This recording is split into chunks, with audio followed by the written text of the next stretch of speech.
Technical difficulties, but we're good. We're good? It's on? Hey everybody, how are you? This is Suzette Speaks. So happy that you're joining us on this beautiful Saturday. We're Facebook Living. As you can tell, I'm almost losing my voice, so I'm going to let this beautiful woman do most of the talking today. I want you guys to make sure you like, comment, and share our video.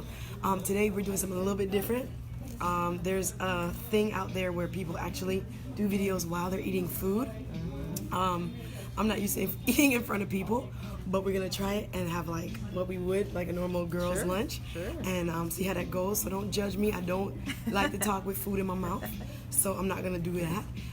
But hopefully, what's the name of it? What do you call it? Mukbang. A mukbang. Apparently, this is popular in Korea. I don't know nothing about Korea. I'm from Miami, by way of Jamaica, but I hope you enjoy us, and I'm going to introduce you to this lovely woman. Her name is Miss Stacy Rose.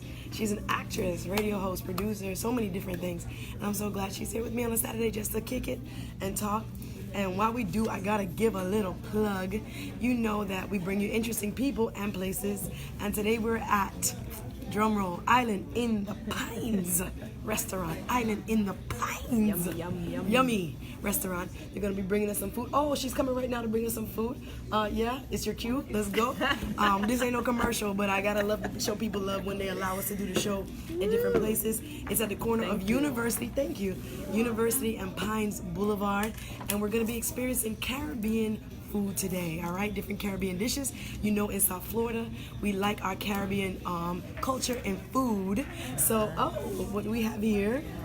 Escabeche chicken wings. Escabeche chicken wings. Wow. You didn't know, now you know. Thank you. And we're gonna be just having a good time. It's an easy breezy day. It is hot outside. I don't know where you are around the world, but where we are is like, oh wait, hey, the playback. Can we turn off the volume? So, as you can see, we really are live. So, Stacy Rose, tell us about yourself. Oh, well, first of all, thank you so very much for having me. This is going to be so much fun. Exactly. And hello to everyone who's tuning in on Jamaicans.com, or if you're just live on Facebook and you happen to peruse past here and you just happen to see us, hang out with us for the next few minutes. Yeah. Thank you for dropping by. Yeah. So I bring in the best people, clearly, and I always want to kind of give people an idea of, various paths people take to where they're going in life, because you don't always start out doing what you end up doing. You don't always have the degree in what you're doing. Sometimes you don't have no degree at all, but there are wonderful ways that I call God allows us to kind of end up where we end up. So there's no wrong path. The path that you're taking is designed for you, and I really believe that we can learn from one another's journeys. Absolutely. So again, sorry for my voice. I've been working, hosting. Your voice sounds raspy. I sound kind of like sexy, Beyonce. Yeah. So the Queen Bee. Own it. But I usually don't sound so hoarse, but it's all good. So who is Stacy Rose? Wow. Good question. Who is Stacy Rose? So I was born and raised in Kingston, Jamaica. Spent the first 15 years of my life there, and came here to the U.S. Joined my family, like so many others. We're in Kingston. I love to ask. Barbican East Square. Kings House Road. Yay! Okay, very good. So a lot of people say they're from Kingston, and you're ask like, them what where? part of Kingston. They're like, they can't tell you. Havertree. Everybody's Havertree, exactly. So, so from Barbican. Oh, wonderful. Wonderful. I have lots of fond memories of growing up there. Family home is still there. Still go back there. Grandma still there. Turned 97. No way. Good genes, baby. Good Amazing. genes. So 97. Hoping, Yeah, no, it's good. So I have lots of family there still. So I go back, once a year if I can. Yeah.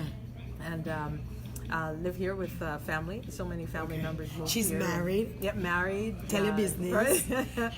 For 12 years now. Seems like yesterday. To a great man who is my best friend. And we have 2 children. My son is almost 10, and my daughter just turned 7. Them just born, the other day, and they're ready for college already. So exciting, so exciting. Yeah. So working mom. Yeah. So you got a handful with the kids, and again, we are in a restaurant. So in case you gonna eat the food? Yeah. Oh yeah. Yes. Eat the this food, man. Pineapple ginger drink is bananas. It is amazing. Hey, saying hi to Heather. Thank you for checking in. Nice cool breeze weather in NYC. Karen, I wish. I got in the car. I had sweat all in my hair, and I was like, these people gonna see the sweat on my face. Trust me. But it's summertime, and we gotta give thanks, for the beautiful skies and all the beautiful blessings of that come with summer. So I want to talk about you're coming to U.S. How old were you? You said 15? Yeah, I was 15. Just left high school. Just graduated from high school. Just did Where the high school did you go to? St. Hugh's High. St. Fidelitas, all the St. Hugh's girls. So St. Hugh's girl. St. Hugh's High. And so you came up here, and where did you Went to Miami-Dade. Oh, so you went right to Miami? Went right to Miami-Dade. And, I thought in Jamaica, I guess when you leave high school at that age, they really want to send you back to high school here. That is the story of so many people, Right. that they were done with high school, but then it came to the United States and they had to start over. Right. That sucks. And so did you? No, my parents said, no, she can manage college. I wanted to go away, watching years of different world. But I said, no, you're going to Miami-Dade, which was great, a great choice. Community college. Community college. Okay, cool. So I spent 2 years there and then went to Florida State. I'm sitting next to a Seminole. Yes, indeed. Proud. I'm a Gator. Well, I won't hold that against you. I mean, you're really great. You would never know that she was a Gator. I like all people, but Seminoles, it just depends. Yeah. I'm we get sorry. along. Hey, we can get along today. Yeah. Yeah, we do get along. But for you guys who don't know, Florida school rivalries are huge. In the south of the United States, it's huge. So we went to opposing schools. Yeah. So very good. Did you study acting there? I minored in theater. I majored in international business and marketing. My parents, typical Jamaican parents said, what? You want to study what? Acting? No. Get a real something. So I studied business. Oh, and it made sense. I'm glad that they forced me to do that. Forced, really strongly. They encouraged me to do that because it gave me more options, Okay. So I minored in theater. I toured for a little bit with the Black Players Guild there at Florida State, and studied business in the daytime and was on stage at night. And, So I'm wondering, was there any cultural awakening that happened to you leaving Jamaica around that tender age, 15, 16, and then going straight to Miami-Dade and then going to FSU? Was there any rough transition or natural transition that occurred for you? it was actually pretty rough, I must say. Really? It was pretty rough. What was different? What was difficult? I think just jumping into the culture that way. I mean, I would come every summer when I was growing up, but then just being thrown into the school system and dealing with so many different people from so many different backgrounds. Right. The language was rough for me initially. I had a hard time Understanding American English. understanding the American Ebonic. Yeah, a little bit of slang. Right. And just the culture, just the way of thinking, the way of doing things was different from what I knew in Jamaica. So it took a little while, to get into the swing of things. Who did you hang out with? Were you like a theater kid? Oddly enough, in Jamaica, I was a theater kid. Were you? Hung out with the theater kids and, all the fun stuff that The comes drama. with that. The drama, yeah, all the drama, the dramatists. All the dramatists. Yeah. But when I came here, because it was a little difficult, I was 15 in a college setting. Right. It took a little bit, so I spent a lot of hours in the library. No, Every day reading. I would come to school and spend hours, most of my day in the library. Wow. So suffice it to say, I did very well at my Straight A's, Mom. Straight A's. Straight A's. At a 4.0. Yeah, it was amazing. No way. So I spent a lot of time there, and then eventually got to know a lot of Jamaicans. They had an area in Miami-Dade called the Embassy, where a lot of Jamaican people hung out. So eventually I went to the embassy and hung out. I love it. People of color always get a little spot on Right. campus, like, yeah, but go over there. Yeah, go You to meet the other embassy. people. You meet other people that look like you. Very nice. Yeah. So you left FSU with what were your dreams at that time? So the plan A was to study business, Okay. International business specifically, and then pursue the arts, pursue my love, my drama, my acting. But I decided to come back home. I got cold feet, didn't want to move to LA or New York Really? at that time, and I came back home. Tell the and truth. Were your parents very influential in that decision not to go to LA? By that time, they were a little more relaxed, a little more comfortable with me. All right, she's still following this acting thing. All right.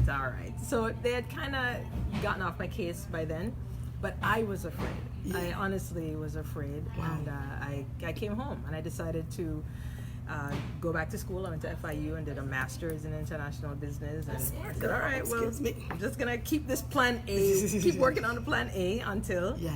And then when I graduated from FIU, I was like, now I really have to, Get a job. or do this acting thing that I've been. Wait.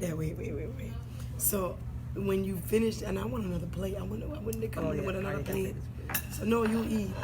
I'd have to ask them for another plate because I'm kind of hungry. But it's a beautiful thing that when you read about people like Lupita Nyong'o and her story of growing up in Kenya from Black Panther, big up all the actors and actresses from Black Panther. She talks about how she was very afraid to face that reality, that something else was calling her. She was very into her books and did good in school, but she always knew, what if?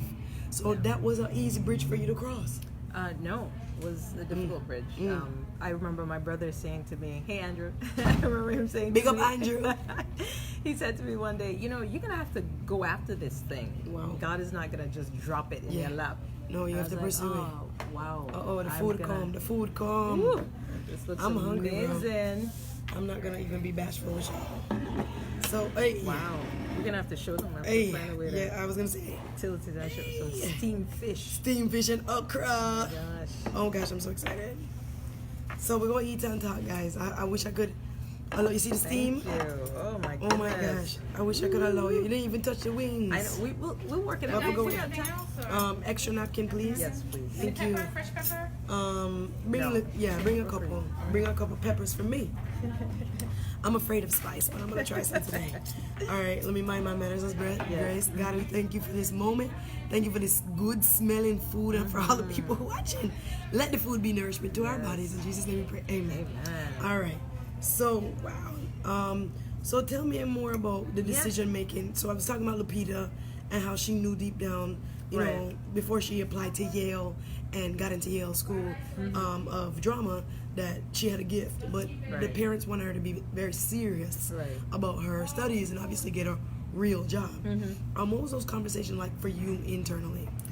Yeah, I think after a while, or looking back now, I realized that I was just dealing with my own fear, because I realized that after I graduated from FIU with my master's and whatnot, and I kind of pushed into the business and started doing more theater, and I got involved with the M Ensemble and many professional theater houses here, and started doing commercials, etc. My family, they just opened up. They're like, "Oh, that's great," and they wanted to come see my plays, and they were so supportive. And I was like, "Oh my goodness! If I had known that they would have been this supportive, I probably would have made some other choices." Wow! But hindsight is always 20/20. But nothing happens by accident, and my path is my path, as you said. Exactly. And it was just the time for me to. I needed to do what I needed to do school-wise, and then make other decisions afterwards. So they were very supportive, and I just took a slower route. Again, I didn't move to LA. Right. I didn't move to New York because I had some other considerations that may still be fairs. But thank you. Pepper, some napkin, real pepper, and let me read some comments in between. Food looks good, yes, Andrew, and it tastes nice. Michelle James, this is my Michelle cousin James. and my husband. Stop. Hey guys. So we're enjoying food at Island in the Pines restaurant. Ooh, good. It is in Pembroke Pines, Florida. Not Miami, Pembroke Pines. And it's at the corner of University and Pines Boulevard. All right. So I'm all about my theme. Suzette Speaks theme is chase the real you. Right. So I love when I see people who start out one way and decide this might be the expectation of other people or what I think other people, because even you didn't know that your family would have been cool with it, but you thought you had to do something of substance. Right. So you decided, were you married yet when you decided to go full-fledged acting? No, I wasn't married yet, because it was right after I graduated from FIU. I said, I'm just gonna do it, and so I started to do it locally. I did a lot of theater and started the commercials, and South Florida is a pretty decent town for film work and for TV work. It has dwindled in the recent years, but hopefully it will pick up again. So there were a couple good shows that came through here. Burn Notice came through here. Burn Notice. Glades came through here, and I got guest star roles on those, etc.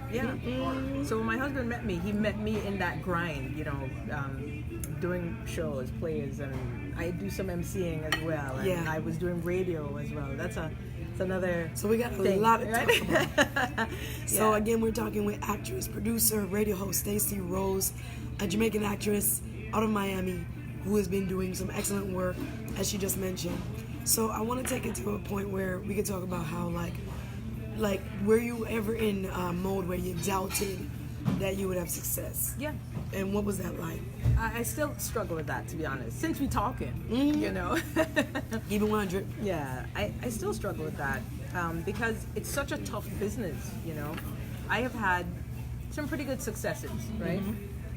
But there's so much rejection in this business that you really have to shore up yourself every single day. Yes. Every morning you get up, you have to say to yourself, this is me and this is what I'm meant to do. And I'm going to get up, I'm going to face the punches, I'm going to get knocked down and keep getting up and keep Absolutely. moving because God has something in store for me. So that's a talk that I have to have with myself every day. Yeah. I didn't think it would be this way. I thought, okay, once you decide you're going to do this, everything, they tell you the universe is going to bend Line and up. flex, which it probably does. You know, my mom said something very interesting to me the other day. She said, lots of times we ask God for things and he says yes, but the answer doesn't come Right away. in the form Right. that we expected. So we expect that life is going to lay down for us, and life does not lay down for us in most cases. Yeah. We have to go out and fight, you know, and failure, I had to also learn that failure is good. Part of the process. Yeah, failure is good, just much like going to the gym. When you go to the gym and you have the resistance from the weights, it's to build you up, to make you stronger. And so the resistance of life builds you up and makes you stronger. I think it's very, very true. I want to say hi to Douglas. Thank you for tuning in. Again, this is Suzette Speaks talking to Stacy Rose. And she's talking about her journey into acting. And I want to talk a little bit more about, like, what you just said was very powerful, because a lot of us are sitting at the precipice Right. of what we think we're supposed to be doing. And when your friends doubt you or your family doubt Yeah. you, it's very hard to muster the conviction that it is going to work out. And a lot of times I think it's very frustrating, specifically for people who are in the non-traditional fields, where you don't have like a 1 degree and you just go and you know what your job is going to be. It's a job. And Exactly. And particularly in the arts, particularly for what people are calling now creatives, people who are kind of in a different genre that doesn't really have a formula. They have to find a very unique path Right. to making money. So, especially among people of color, Caribbean people, people who think that you're supposed to be at a desk and punch a clock. Right. It can be very unsettling to see another human being want to do something that is non-conformist. So I really think it's a brave thing that you've done, and that you talk about that even now you still struggle. And I think all of us do, especially if we're chasing like a very large dream. Yeah. It kind of can seem very implausible at times and very daunting at times. Right. But it's good that you have to remind yourself. Do you have people or quotes, or how do you keep yourself on track when you start to feel those doubts come? Yeah, so it's a matter of, for me, I'm a Christian, and I find it is imperative that I start my day with God. You know, my days are rough, so I have to start my day with God. I have a routine, a devotional routine that I go through, and Wonderful. I also have affirmations that I say to myself every day. Because every day I find myself handing my life back over to God. I'm like, all right, God, you take the wheel. Jesus take the wheel. Wow, amen. Every single day, Jesus take the wheel. Wow. Jesus take the wheel. And it's not easy to do that, because some mornings I wake up and I'm like, all right, I got to do it. No. I don't have to do anything except God is doing it. hand it over to God. And He Amen. hands it back to me, right? Amen. In the way that He wants to hand it back to me. So it's a process of sticking to that, because when I fall off track and I don't follow my routine, I have the days tend to be more challenging, right? Yeah. So I find that I have to stick to that and affirm myself every day, every morning. I look straight in the mirror, I have a thing that I say, and I affirm myself, and I say, shine, black girl, shine. Hey, And I Black girl magic in the building. I know, I do it the same way. I think a lot of times, particularly people who look like they have it together, Yeah. people don't believe that you have days where you really doubt, yeah. is it going to be okay? You have days where you really feel like, oh my God, I don't know if this is all going to work out. Maybe I should just go brush up my resume. Yeah. And I think it takes a lot of strength that we don't even really acknowledge and account for to keep pushing. even in the midst of like the bad days. Yeah. Because I think sometimes we are afraid to admit that in the human condition, we're not always happy. It's just days like that just aren't as happy as others. Yeah. And sometimes when we feel those lulls, those valleys, we think something is wrong. Right. But there's something that is to be learned and to be appreciated. Absolutely. From having the lulls. We get to appreciate the higher points. Right. And get to really know that after a valley, you can come out of it. Absolutely. And there's a mountain. So what would you consider your first big break? First big break. So I had little breaks, but the first big break, I think. Tell me about the little breaks. So every time for an actor, the job is to audition. That's our job. That's what we do. We audition. Right. A lot of times people think it's the other way around, acting and stuff. Well, our first job is to audition. And then when you book a job, that's the gravy. That's So you're like reward. auditioning every week, or Yeah, I audition multiple times a week. I'm Wow. at that point now where I audition multiple times a week. And I don't, a lot of people don't realize as actors, we don't book that often. So you'll see us book something and we're on a show and you're like, oh, great. you made it. But you didn't see the 50 auditions that came before. Wow. Well, you didn't book any. Wow. And every day you have to get up and go out there like it's a first day of this great career, even though, for the last month you haven't booked anything. Wow. The last 2 months you haven't booked anything. So the little breaks, I think they're great. I celebrated every one of them.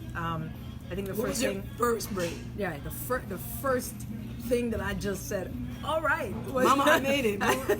I booked a Honey Bunches of Oats commercial, a SAG National. Now, for actors, when you book there are different categories of commercials, but a union commercial that's is national, meaning network, cable, wild spots, etc. Yeah.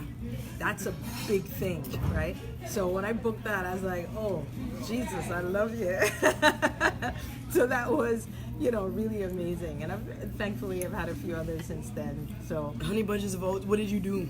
So, in that commercial, I was sitting on a bridge, like in a car, and they stopped. I guess it was a drawbridge, and the drawbridge came up, and this woman walks around handing us bowls of Honey Bunches of Oats. They said, would you like to try it? And I'm like, yeah. I tried it. Oh, this is, one of those. And they're like, would you like to spit it out? I was like, no, I They like didn't know it. I love Honey Bunches of That's Oats. a good cereal. For real. That's a very good cereal. So I ate my full of Honey Bunches of Oats that day. So when was that big break where you feel like, wow, I got a huge breakthrough? Well, I think the biggest break thus far has been Ballers on HBO with Dwayne Johnson. Tell us about that show. All who don't have cable. Yeah. So there's a show called Ballers on HBO, which centers on Dwayne Johnson, The Rock, and his life after years on the field. So he's now reinventing himself and getting to all kind of hijinks now that he's off the field. So I play his doctor, his neurologist. So it happens that he had some medical issues, some concerns after his time on the field, and he comes and he sees me in the first season, and then a relationship kind of develops from there, and he ends up coming to me like his counselor. Oh. So I did the first 3 seasons. They just started the fourth season, and it's a great show. And to be honest, You shot it here in Miami? they shot the first season in Miami, and then they moved the production to LA. Right. So I shot seasons 2 and 3 in California. Nice. Yeah, which is, just an amazing experience. When I got the audition at first, I looked at the description, it didn't fit me at all. I didn't think, I was like, but often, a lot of times the descriptions don't necessarily match. But producers are still looking. They're not 100% committed to the description if you come in. So my rule is to always go to the audition. Actors, we always go because you just never know. Knowing what you might find. Right. So I went and I did the first audition. And like, oh yeah, okay. I forgot about it because that's my system. I go to an audition and I forget about it because imagine. That's a skill. Yeah, having Constantly. thinking, oh, I wonder if no. So you go, you forget about it. I got the call back, which is the second audition. I was like, really? Are they sure? All right, whatever. I did it. Nah, forget about it. Then my agent called me and told me I was on hold. I'm like, on hold for what? On hold meaning they're interested in you. Probably they've narrowed it down to maybe 2 or 3 people. Wow. So I said, for Ballers? What is the show? At that time, I was like, what is Ballers? I was in my automatic Like, forget thing. about it. So I didn't even really research. I didn't do anything. I just studied my lines and went in. So when she told me I was on hold, I decided to do some checking, and next thing I knew, I booked it. I was like, well, what is this show about? Who's in the show? I didn't even. So I checked, and there wasn't much information. It was a football show. I'm not sure what that's about. And probably 2 days before I showed up on set, I saw something about Dwayne Johnson. Like, is he an executive producer? I mean, is he in it? I mean, what's he doing in this show? And then that's a live TV, Yes, right? again, this is Facebook Live. We're in a restaurant called Island in the Pines. Island in the Pines, Pembroke Pines on University Drive. And we're enjoying, are you enjoying your food? I love it. This Love steamed it. fish, okra, cabbage, plantain, rice and peas, escovitch chicken wings, pineapple ginger. I'm gonna probably finish mine before yours because I'm like in Jamaican heaven right now. My good food. Thank you, Island in the Pines. Yeah. So I love the fact that you have kind of built up this kind of mental spirituality based commitment and fortitude based on the career you've chosen. That acting is not easy peasy. No. People want to be on TV so bad these days and don't really understand what goes on behind the scenes and how you have to go audition 50 times for one job or even more for one job. Now, some people will audition one time and book it right away. We're but, not, Rosario Dawson. We're not Sandy Newton, Gabrielle Union, or any of these people. So, would you recommend somebody become an actress or actor right now? Well, I don't even think you don't have a choice. I think everybody has a choice, but I think if you have a calling, right? And I think you don't decide on what that calling is going to be. I think God designs all of us for something. I think we have a gifting, and I think we have a calling. So for me, interestingly, Go into that a little bit deeper. well, I think Some people have a gifting, some people have a calling. In my estimation, from what I've learned, I do know that there are many of us who are gifted at many things. Yeah. We do a lot of things very well. Exactly. But I think there are also callings on our lives where God has said, this is one of the things that I want you to do. I've designed you for this. Although, a lot of people discuss and say, oh, do you have a specific will or circular will? God, I'm not even going to go into all of that. Permissive will. Permissive, all these other things. But I just feel like God has certain things that He has imprinted on you. They're just some things that children gravitate to. I've always gravitated to the stage. My mom tells stories of taking me to plays, and I'd run away and I'd end up on stage. You know what I'm saying? And the owner of this child, come on. That type of thing. I've just always had something in me that has drawn me to it. Right? I'm not sure if acting is my calling. I feel like radio more is a calling of mine, but I know that acting is a fusion, a calling, gifting type of thing.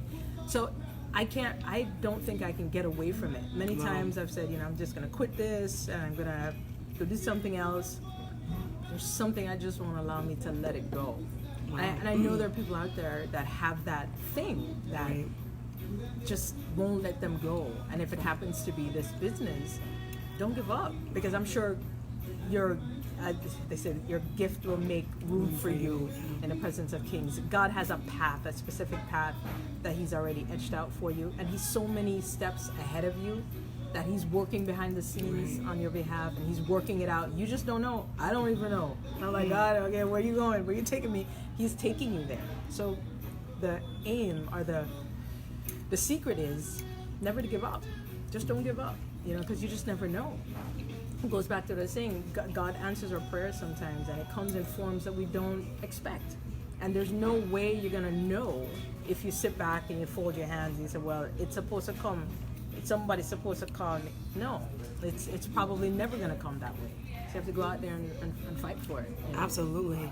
I'm looking at myself as I'm reading the comment, eating the food. Boy, you must think I'm greedy, bro. Oh, snap. I enjoy myself. Yes, they're saying hello. They're saying, yes, your gift will make room for you. Somebody said the food look good, the food look healthy. Yes, we're enjoying some steamed fish with okra. And cooked on in nice vegetables, yam, and pretty colors. Colorful plate. Yeah. I'm like looking like a chewing monster. And I'm enjoying it. Thank you, Island in the Pines restaurant. Yes. So I love the fact that you're saying a lot in what you're talking about. What is gifting? What is calling? And I also want to talk about what you call your calling, Right. which is radio. And you've distinguished it from acting, which you said is both. Right. What distinguishes it? I think you described it already. But Right. I'd love to know what is it that is distinguishing that for you. Well, I know my grind for acting, and I grind for it. I mean, I work for it. I get up every day and I fight for it. Yeah. For radio, I didn't fight for it. It came to you. It came to me. Wow. I feel like God said, "You come here." It was like that. Wow. I said, "All right," because You weren't expecting it? I never thought about it. I fell into Wow. radio maybe about 18 years ago. I remember I moved here to the U.S. and I remember listening to a radio station, and I was looking for a job at the time. I was 15, 16, looking for a little part-time job. Yeah. And I heard them advertise. They're asking for, I think it was WAVS as a matter of fact, and it's a Down here in broker South station. Florida, yeah. So they had openings. I remember calling and saying, "Are you hiring?" And they said yes, and they talked to me a little bit about it and Wow. asked me how old I was, and I said I'm 16 or 17. It's like, okay, well, call Them back when you get a little older. Wow. But that was the first time that I felt drawn to radio. And fast forward about, maybe 5 years later, my pastor says to me one day, "Sister Stacy, there's a new radio station in town and they're looking for young people, and I gave them your number, so just answer them when they call." I was Wow. like, Thanks, okay. Pastor. Pastor Jerry Gallenwood. And I did. And that was Trans World Radio. They're a global company. And I learned so much there. I went in, I auditioned, and I started doing these shows, and they're syndicated programs. So it wasn't even just like a local show. The programs that I was doing was being distributed in Russia and Africa and all these places. And I'm like, Wow. what is this? I would have never Fell known. into your lap, literally. I would have never known to ask for it. So I learned so much under the tutelage of Scott Hollinger and some other really amazing people who taught me everything I know about radio. Wow. And when the Caribbean Gospel Network was the name of that arm, when that arm closed up, they said to me, "Stacy, I was doing a show called Island Praise. Yeah. I started with Arnold Kelly and radio icons. So they said, "You want the show? Take it." I was like, Hey. I don't know what to do okay. with this show because they were moving. Like I can't. So I sat looking at it. I didn't do anything with it for a few years until I had another friend that said, "Stacy, you need to produce a show." And I was like, "Well, you're gonna have to provide everything because I don't." He's like, "Sure, come. I'm at this station. I'm gonna get the airtime, and you just come and do the show." I'm like, "What?" Wow. Which I did. Wow. And that was about 2010 when I started doing it again. Wow. And now it's syndicated. It's heard in Malawi and Papua New Guinea and Tanzania and these amazing places. Just I think because God wants it. Yeah. So Again, thank you guys for chiming in and saying hello. Again, we're so happy that you joined us. We're enjoying a nice lunch here. Sorry, we wish you could taste it I and know smell it. it's so delicious. Food is so yummy. Thank you again, Island and Pines. And I'm talking with actress, producer, radio host, Miss Stacy Rose. And I love the fact that you're very open. Has there been a time where you heard God say something and you ignored it, or you ran away? Well, so I've heard things. And one of my struggles is figuring out if it's God that's talking. Hearing and I think a lot of us understanding. out there hear a voice and you Yeah, is that me? Yeah. Is that God? Who is that? Yeah. I'm familiar with that. Yeah, learning to discern that still small voice, to know that it's God speaking. So for me, some people say, "Well, I heard the clear voice of the Lord." I don't get that. Me either. He doesn't speak to me that way. He will open doors, and I'll find myself in situations and I know it's him, right? I know it's him saying, "Come this way," or "Go that way." And there have been times when I feel like he's opened certain doors and I haven't gone because of fear, because of I'm doubting. I start to second guess. I'm like, well, I don't know. It's just God. But as I get older, I realize, you can't live your life that way. You have to put your fork in the ground. You've made a decision. You've made a decision for me to follow Christ. I've given him my life. I said, all right, God, I'm going to need you to please take control, which is what he wants to do anyway. Exactly. And I want you to guide me and direct me. So when things happen in my life, I have a little more clarity now. I'm like, okay, God, this must be you, because remember we talked about this, and I asked you please to, if the door is not for me, close it. I don't even want to see the door. If it's for me, open it. It's as simple as that, because he knows I can't. Exactly. So, he's been gracious to me that way. So it sounds like as you matured, you learn what's really me, right, and what's really him. Right. I'm learning. Yeah. That's very powerful. Yeah. Excuse me, bench. I'm enjoying this fish. It's hard to eat fish in front of people, guys, because they have a lot of bone. So I'm trying to look really dainty. And I hope you're enjoying the conversation. Again, I'm about chasing the real you, and I love that. Stacy is an example of that. Very, very concept where your life can be looking one way, but by taking a leap of faith in something that is completely unexpected, you can totally get way more opportunities, meet more people, impact more lives in something that you did not anticipate, although your gifts made room for it. So that's a very good thing. So talk a little bit about the balancing of the home life and the work. I know there's a lot of controversy around, I guess still. I was watching Sanford and Son. I don't know if you guys watched this old show, Sanford and Sons, with Lamont and Pop, Red Fox. And I love the fact you can look back at some of these old shows. I like a lot of old shows and a lot of old TV. And you can look at the different social mores that people believe, just like in the 62, 72, and what they thought about women. And I watched one that was maybe 1972, and I think it's on TV One. And they talk about whether women should work or not. And it's so amazing, the change in society in just 50 years or less. So I'm wondering, is your household a more traditional home where a person is expected to cook of a certain gender and wash and clean? Or are you egalitarian more so where people kind of share responsibility? And was it easy to come to that? Well, shout out to Mr. and Mrs. Warburton. Hey. I have Rita and Bernard Warburton who Your in-laws raised a wonderful man. Oh, wow. Shout out to two in-laws. sons and 2 daughters. Yeah. 2 wonderful men. Wow. 2 amazing women. And I remember before I married my husband, I knew his sisters. So I hid at his house one day. I was just waiting for him to come home, and he was home. So I hid at the house. His sisters hid me. And while I was there, his dad cooked fish for his mom, and he served her the fish, and she said, honey, could you take out the bone them for me? I don't like the bone. And he deboned the fish for his wife. I said, I need to be in this family. No problem, no stress. He said, all right. And he just took it, he deboned the fish and gave it back to her. So he cooked the fish, served the fish, after he deboned the fish.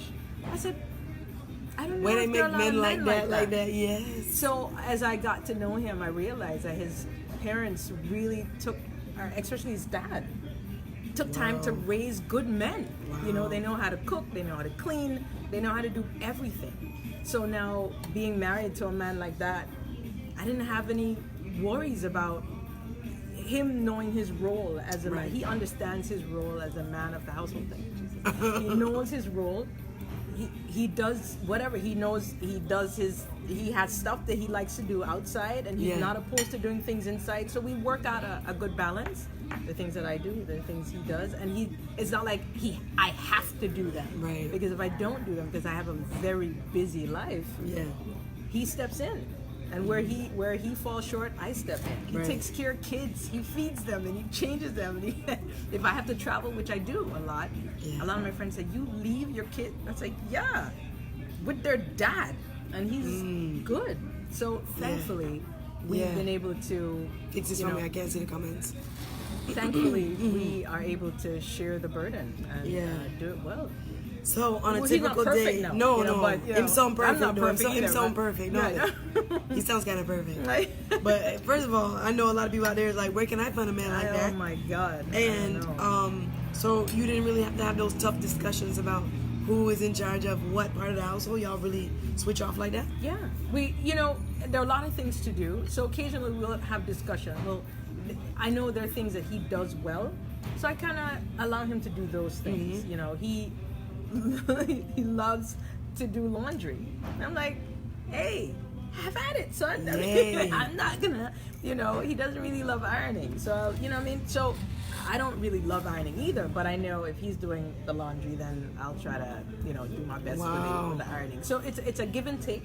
It's just trying to work it out and, just make it work. All right, Steve says, come on, eat the fish before the fish eat you. What y'all say, Steve? Antoinette, yes. Oh, that's I right, love girl. it. I love it. You got my comments coming in. And I love the fact that you guys kind of like have that type of relationship. That's a very aspirational.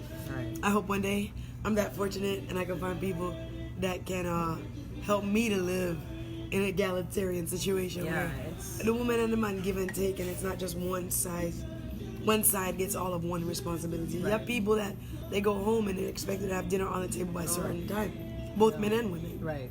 No, we don't. And then you have other people that kind of get to, some more room to take on the roles they enjoy, which I think is very important. Now, do you find that it's more difficult for you as a person of color in the film industry, or do you feel like we've come a long way and there is not that, maybe less roles, but not that much discriminatory practices as far as getting opportunities in the film industry? Well, we have come a long way, and things are changing and changing rapidly.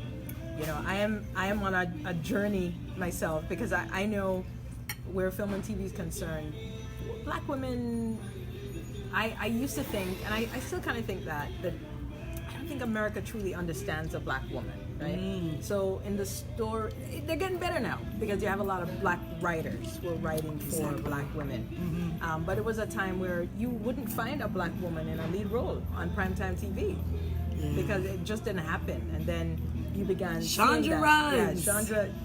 Kerry Washington. There you go. Black writers and producers. Exactly. Started Writing our stories. Right. So of the people that they know and they love and they see. Right. Absolutely. So it has gotten much better. So there are more opportunities now for people of color. I remember there was a time when you look at the breakdown. The breakdown gives you the description of the roles that are available for a project, and they'll say Michelle Obama type. That was because before that you didn't see that, right? But she was in the public eye, so now there's a type of woman they're okay with, or it gave them a glimpse into Black female life, because they were able to see a Black woman in this role, and with her curls and her curves and her ways, they got to know us on a different level. So now they were able to incorporate that into the stories that were being told. So I was thankful for that. But one struggle, one challenge, I don't know if it's a struggle, it's a journey that I'm on. Yeah. So I'm a Black woman, obviously. Surprise. I know, yeah. And I'm a Black woman with kinky hair. All right. Now we that's a whole nother conversation. We're not now getting into the cream. 4C and B and exactly. B, what kind of. So my hair is a 4C. Well, no, they say 4C. I'm not really 4C. I don't even know. 4C is kind of like a curl, wavy. Yeah. They go through. I'm not even on that chart. You know your number of hair? 1, 2, 3. I'm not, ABC. I'm not even on that chart, right? So for me, I don't come out looking with long hair or anything like that. So I found it a little challenging because, this is a superficial business. They want you to look a certain way. Exactly. But I don't wake up like that. Exactly. I don't have, my hair is more stands up like this. Hello. This is what, and I'm now able to embrace this. It has taken me a long time to get to the place where I'm okay with wearing my natural hair. Wow. Because before it was the wigs and the weaves, and I still wear them if the job requires. But I'm okay with looking in the mirror and saying, this is me. This is what God gave me. He said, God in his wisdom said, you know what? I'm going to make her with this type of hair. And that sapodilla brown. Hey. So it is a part of my evolution. I just have to embrace it. Right. So I now struggle because I don't know if Hollywood embraces it. That's okay. Way, you do. You do. So I'm trying to find the different styles, and I'm just learning. I'm honestly at this stage of my life just getting to know my hair. Wow. Because I didn't know it before. As soon as, you turn 10 or 11, you put in Jerry curl or wave nouveau or leisure curl or so. But mine wasn't wet. Mine was dry. Mine was a dry one. No spritz. No drip. Just curl. No extra juice. Just Right. curl and dry pillow. Right. Yeah. So my. So I haven't seen my natural hair in years, in decades. So now I was able to. I just took a plunge. I said, you know what? I'm getting old. I have to know me. Right. I have to find me Right. eventually. Especially in this business, you have to know who you are. Antoinette says, "Girl, rock the kinks. I am loving Girl. all of it." Now, And the side shiny bumps. Antoinette is one of my. She is one of my natural hair divas that I just turn look this on side from with afar. MC. Turn this side. Hey, shiny bumps. Now I know a lot of people say Bantu knots. I don't know what Bantu knots. A Chiny I know bump. Chiny bump. I'm not giving Chiny people necessarily credit, but that's what we call it. So I love the fact that your husband allows or permits or He's cool with it. is cool with it. You kind of doing your thing. Yeah. As an actress, is he very supportive in like helping with the kids and all of that? Because I see people here that I don't mind cooking and cleaning. Thanks, Steve. Oh, that's Andrew. Oh, that's my husband. Lover, and lover. my son. Oh, Aiden is online. I Oh, love my it. They goodness. following their mom. Yeah, hey, Y'all got a good family. Hey guys. Yeah. Is that typical of people in your industry? Like, do you find a lot of married people having successful marriages? Because a big thing with Hollywood is them start out picture perfect and you're loving everybody. Everybody's consuming your relationship in the public. Right. But then oftentimes, because you're going to certain places, certain parties, away from home, etc., it puts pressure on the relationship. Do you guys have any of those issues ever? Yeah. Or have you had to work through it? Well, marriage itself is hard. I don't care what anybody says. It's hard. It's hard work, right? Very rewarding, but it's hard work. I think grandma and grandpa lied to a lot of people. They sure did. And they made the marriage at 50 years and 60 years look good and easy and simple. And that you just stay in love and everybody just love. And what I'm realizing, marriage can be very, not only difficult in terms of a bad thing, but stressful. I'm not married. I'm not married. And I'm looking at all these people like, do I, God? I don't know. Before I got married, I think back now, and when we would talk, Andrew and I would talk to married couples, they would have this look on their faces, not a sad look, Mad. but not even mad. It's just now I understand the look, but at that time it was just a look that I couldn't identify. I was like, what is that?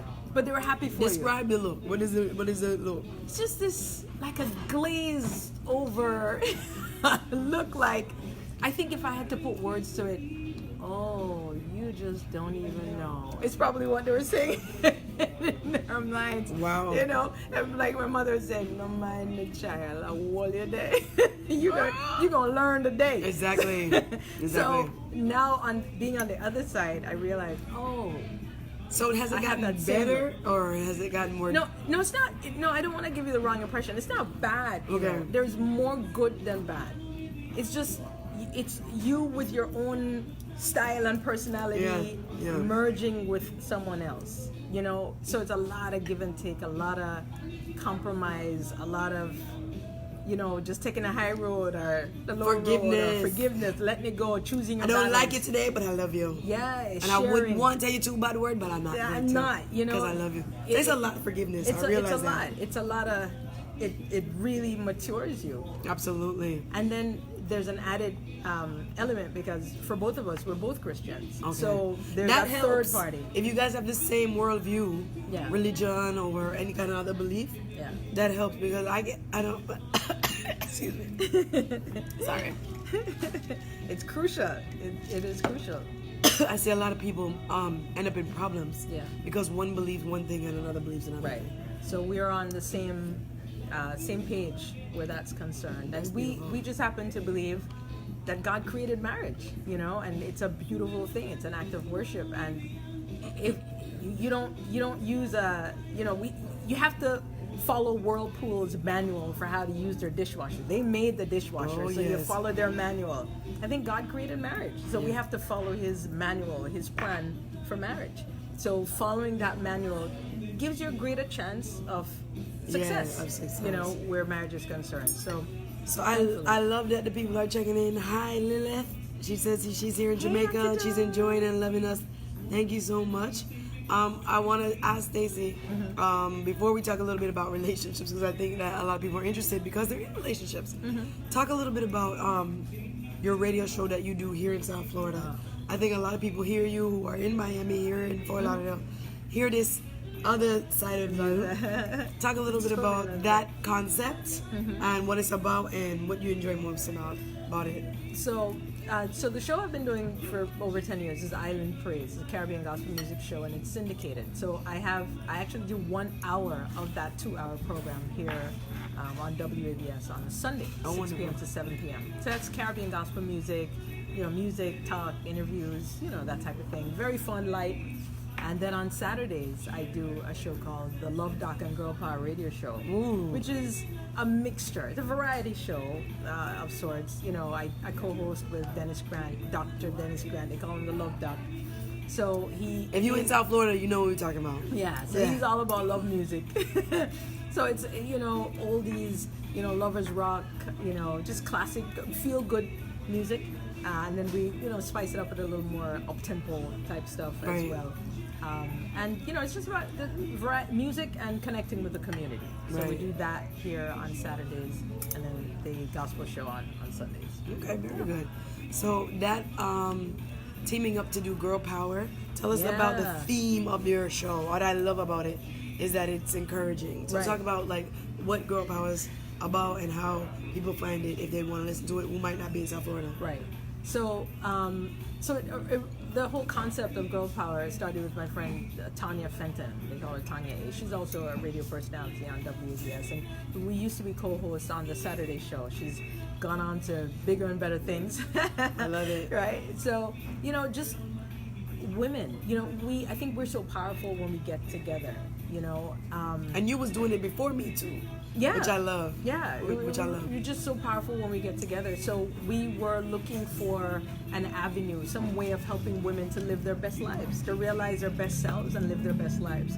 So we found that radio was a great avenue to do that. So we're able to connect with a lot of women and give voice to a lot of issues and situations, female-related situations in the community. So we just started that on radio, and it continues. Wow. So we have a lot of plans for other things that we You have a website for it, or when people can check it out? I know it's developing into that now, because originally it was just really grassroots. You're just in our day-to-day. I just wanted to do it. Yeah, and what we were doing in our communication with our clients and people who we interfaced with on the radio. Mm-hmm. So it was really honed in there, but now we're taking a larger and broader view and doing the website and get everything together to have more of a global view. Yeah, so now you've created a platform. Yeah, absolutely. Start local, go global. Absolutely. Very good. Absolutely. What are some of the most powerful life lessons you've learned, whether it be through acting, whether it be through radio hosting? Are there things that you wish you could tell your younger self, or people out there who might be struggling with something similar that you've gone through? Right. Are there any good lessons that you wish somebody had told you, or that you're glad you learned from along your journey? Absolutely. And I've been thinking a lot about this recently. Number one, I'm learning, and I don't know how comes I missed this before. For me, I serve a big God, the God who, he put the sun, he designed everything, right? So I limit God so much. In my mind, I say, okay, well, I'm dealing with this, and it's almost like I feel like God is not aware. Right. And I've learned through situations and circumstances that God is aware, and he's many steps ahead of me. Yeah. So I can't spring anything on him. Right. He already knows. Yeah, he's not surprised. He's not surprised. He knew I would come this way, and he's already made provision for it. So a lot of times I would say, I don't know if I should, I don't know. No. The fact that I've already given the life to him. Right. If I'm thinking about it, chances are it's something that he's placed inside of me. Yeah, Do it. I believe that. So for a long time, I hesitated about a lot of things, and I don't know, God. I don't know. No. God is ahead of you. He's many steps ahead of you. Stop second guessing. Stop, hesitating. Do it. Yeah. Get up and do it. And that's easier said than done. No. Because I struggle with that still. No, it's a matter of faith. Yeah, it really is a matter of faith. And I've struggled with that. Yeah. Plenty. because it can get so difficult when you see what's in front of you. Right. You see your bills. Like, you this see doesn't all the make other sense. things, and then you're like, everything's gonna work out, Right. wonderful, and it doesn't feel that way. So that's a very powerful lesson. Yeah. I do want to just say hi to everybody online. Yeah. I love this. Rochelle Rainford says, "Love you, Stacy." Kentucky. Tootie from Kentucky, wonderful. I love Rochelle. Hi guys. Xavier's loving the Xavier. discussion on marriage. Oh. I'm taking notes, Xavier, because I need to know what's real and what's not real. Now, And, I heard Xavier's a good man now. Is he? I know his daddy. Good man now. All right. We're gonna be looking into that. Looking into that. I do want to talk a little bit more about career change, career paths for people who are out there who want to do acting. What would be the best way to get into it?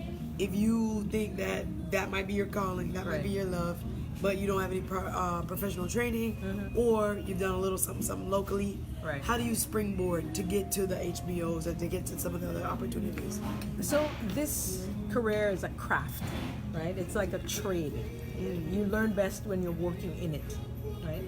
There is a lot to be said for formal education, absolutely. But if you're right now watching me, like, this is what I feel that I'm supposed to do, get involved with theater. I started in theater. I think theater actors I think the training that you receive in theater is priceless. You get one shot. If you're on stage, there's no do-over. Nope. There's no pause. There's no, no. You have to think and be present and perform right away, which equips you when you get on set. When you get on set, theater actors, we probably get a little lazy because you can stop, you can start over. So one take. One take. So if you're listening and there are so many regional theaters, so many local theaters that you can get involved with.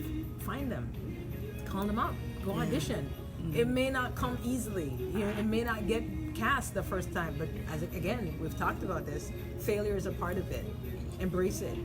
You'll learn from it, and then from there are lots of workshops that you can do, acting workshops.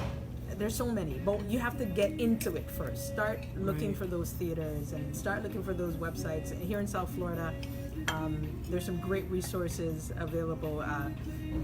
There's one group, I forget the name, Casting Networks, Actors Info Booth. They give you information about how to get into the business. So first and foremost, look for a theater. Look for a local theater. Call them up. Go audition. Even if just to try for the first time, go do it. See if you like it. You might realize, It's not for me. This is not for me. But you're never gonna know unless you go try it. Right? Absolutely. So tell me what's hopefully in your future. What do you hope to accomplish? Where would you like to be? Are you gonna stay in Miami? Do you want to go to LA, like where everybody else is? Right. Where do you see yourself in the next, 2 to 5 years? So I recently started producing. Yeah. So one of the things, I guess that was just something else welling up inside of me, because there are stories that I want to tell, and I got a little tired of waiting around for people to call me for work, right? Yeah. So I met some really cool people on a set years ago, and the way I got on that set was just God already, right? It was in the Bahamas, it wasn't even here, and I met some people there, and we were like-minded, and we said, you know what, we're gonna produce something one day, and we did. So we did our first film called Break the Stage. That's in post-production. It has been a baptism by fire because we didn't have, lots of people with great experience. Know what producers do, explain what a producer does. So we work behind the scenes from concept to creation of a story. So from choosing an idea, finding the story, getting the script written. Sometimes you may even do a book, and then choosing crew and casting and getting the film or TV show produced and then distributed. We do that whole cycle. So so it's not easy at all. Nothing is easy, but it has been tremendously rewarding. I've learned so much in the process, and it's freeing. It's empowering to know that.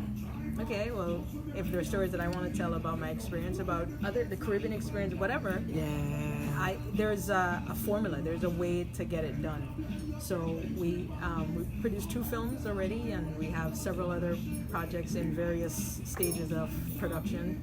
And I think I'm going to spend a lot of my More life time doing that. Oh, that's right, and wonderful. creating my own work, and of course working mainstream as well. And that, when I produce, will probably help me to stay here in Florida. I have young children, so Yeah. I love LA, and I go to LA all the time. Yeah.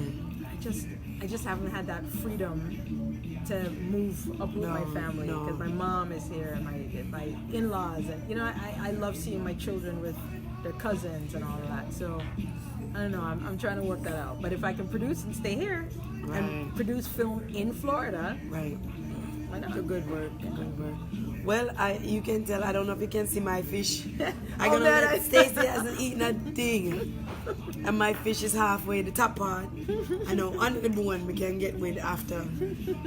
But I'm really thankful that you stopped on by. I'm gonna let you eat Absolutely. your food. Continue to leave comments. You know, we want to introduce you to a very, very interesting group of people that we have here in South Florida, and this woman has shown how dynamic, coming out of Jamaica, coming and starting a whole new life, going to college in Florida, and kind of blossoming from a set path of business to acting is amazing. So I just really want to thank Stacy Rose. Oh, thank you. For stopping by and chatting with me and chatting with all of you. And if you have any comments or people that you want to see, I really would love for you to give your feedback and let me know other interesting people I can interview here in Miami and around South Florida. But as you can say, she has some fish to deal with right now, so I'm going to allow her to enjoy. We've been on for a while, quite some time, so just want to say goodbye to all of you watching. Thank you so much for tuning in. Leave your comments,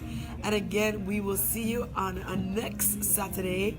And I want you to enjoy the rest of your day. Be blessed. Again, Suzette Speaks. And I also want to say before we go, No. congrats to you as well, and for the great work that you're doing. This is so amazing. I appreciate it. It's not. This is so necessary. Absolutely. You know, that we talk about Exactly, and what's happening. representation matters. Absolutely. So So I keep want up to the bring good you. work. Thank you, Mama. I really want to bring you good conversation that you can learn from other people's journeys and experiences, and hopefully it inspires you. So thank you again for watching. I'm Suzette Speaks, and I will see you guys again soon. Take care. Bye bye.